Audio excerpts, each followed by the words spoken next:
It's definitely not a secret that the ultimate conversational icebreaker is to discuss the weather or the season, and you need to take advantage of this in your content creation for your patients. Welcome to the FlowScribe podcast, a show where we help you grow your clinic with practical tips for marketing, client support, and building treatment programs that you can passively use to turn your clients into raving fans and a referral army. Hey, this is Doc Yates from FlowScribe at flowscribe.com, and today I want to talk about 6 keys that you can start implementing to master seasonal content, using seasonal content in your business for your patients to give them better value and to bring more value to your clinic. The thing is that we all know that we're supposed to be doing content, but sometimes it's so difficult to think of, what am I going to write about now? This is where you can take advantage of this. As the seasons change, different issues change with the seasons. You can use that to your advantage. Different diets change with the seasons. Different clothings change. Activities change. All of these changes you can use in your content, in your social posts, in your emails. And this is something that just helps keep you top of mind, but staying relevant, because you're always relevant when you're putting out seasonal content, as long as you're putting out content that's relative to that season. So let's dive into these 6 keys that why you'd want to implement this and things to consider. So number 1, it always allows you to put out relevant topics. It always allows you to put out relevant topics. So if it's the winter time and you're a chiropractor, you could be putting out information about straining your back from shoveling. If it's in the summertime, you could be putting out information about, what are great outdoor activities you could do. If it's in the fall, you could talk about, shoulder issues from raking and things to consider for that. All these little tips. You want to give all these little tips that they can consider and this value, so they're like, oh, that was a really great value. That was a really helpful tip. And they're always thinking about you when it comes to their health. The second factor that is great about seasonal content is it allows you to keep giving more content that's relevant without getting more and more specific. Sometimes as I see people, they're like, they run out of ideas, so they start getting deeper into the weeds, and you start getting, instead of doing broad strokes, you start doing fine specific strokes. And this is great if you have a very, an extremely niche type of clientele that you work with, and they understand, because a lot of clients, if they have a health condition, sometimes by the time they do all the research on it online, they know more facts and figures about it, things that you wouldn't even use because maybe it's not relevant to treatment, but they know a lot about it.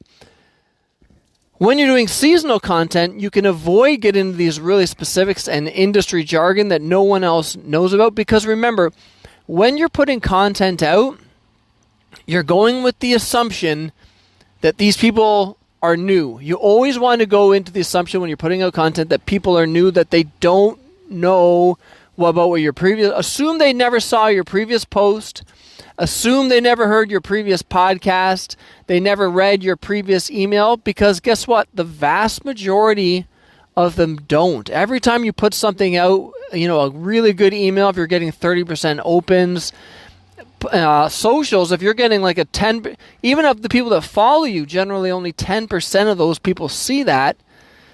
So you want to be putting out this content regular so that it's 10%, 10%, 10%, 10% without having to get, like I said, don't get too specific. Take the advantage of this. Now the third thing, it also allows you to add a lot more humor and personality, because you're not getting really specific in these cases. Now, we'll do another podcast about doing more condition specific. So if you have someone coming in for a specific condition, you can set up emails that they get that are more specific, just on maybe one day a week, specific about that condition, so that they feel supported and to show that you know even more details than you had time to present them during the intake. So all of that can come out later. But for now, we want to put a little bit of personality in there. Make it a little fun. Make it so that they're getting some information, but, I'll add some humor, add some funny pictures. these are things that make people like, oh yeah, this guy's not some sort of robot inside the office who's just working on me. He's a fun guy. I would want to be friends with this person outside of the office. You can input that into this type of content and these types of emails. The fourth thing is that it allows you to segue into your services without being salesy. And we'll touch on this again for a different point, but it allows you to segue into your services without even slightly being salesy. So this means that you can put out information about, for instance, we gave the shoveling example. Someone's shoveling, they strain their back, or you can talk about here's ways to protect your back so that you don't strain it shoveling. They might not follow that advice and they still might strain their back and they're like, oh, well, he's the one who told me not to do it, so he probably knows how to treat it if I did do this to strain it. So by you giving that information, you don't even have to say, oh, you hurt your back? Come in. You have to tell them just like, oh, this could happen. Here's how you prevent it. You're giving them all the helpful information so that when something does happen, they automatically tie that incident back to you. Which goes to the fifth point.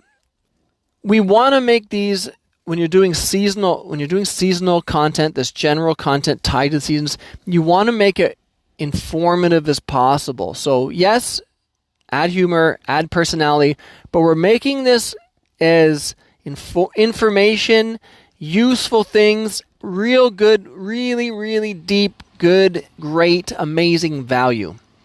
You want someone to get value. This is not a hard sales pitch. You are not using any of these emails for hard sales pitches. You're doing it so that you are continuously presenting yourself as the expert and the expert throughout every season for everything related to your field. So if it's, say you're an acupuncturist and you're talking about the fall, you could talk about the effect of the wind on the wind gate and how you see more stiff necks during this time. It's a great time to cover up your neck. It just keeps going. It just keeps going. If you're a physio and you're talking about fall, make sure footwear you can wear to make sure you don't fall on the ice and sprain your wrist. Informative tips, no hard sales. The email is not saying like, come into the office for this. You don't even have to mention that. Just give them the information and stamp your clinic name on the bottom so that they know that you are the ones who are giving that information. Finally, the sixth point is that seasonal content is great for reusable content. So you can store this into the vault and you can bring it out again next year. You don't necessarily have to put it out word for word, but as I mentioned earlier, there's a large percentage of the people on your email list. There's an even larger percentage of people who follow you on socials that don't see the stuff that you do or don't see specific posts. Like I said, 10% of your followers probably see each post that you do. That means that you can reuse it multiple times. Now, you don't want to put it out like the same thing week after week, but you can definitely use it the next season, and that's just going to save more time later on. So you can spend all the time up front and then reuse it later. So I hope these 6 points are helpful and a great way to convince you the importance of seasonal content for building up your clinic and supporting your clients. I hope this was helpful. This is Doc Yates of FlowScribe, signing off. Thanks for tuning in to the FlowScribe podcast. To learn how FlowScribe can help build your clinic, go to flowscribe.com.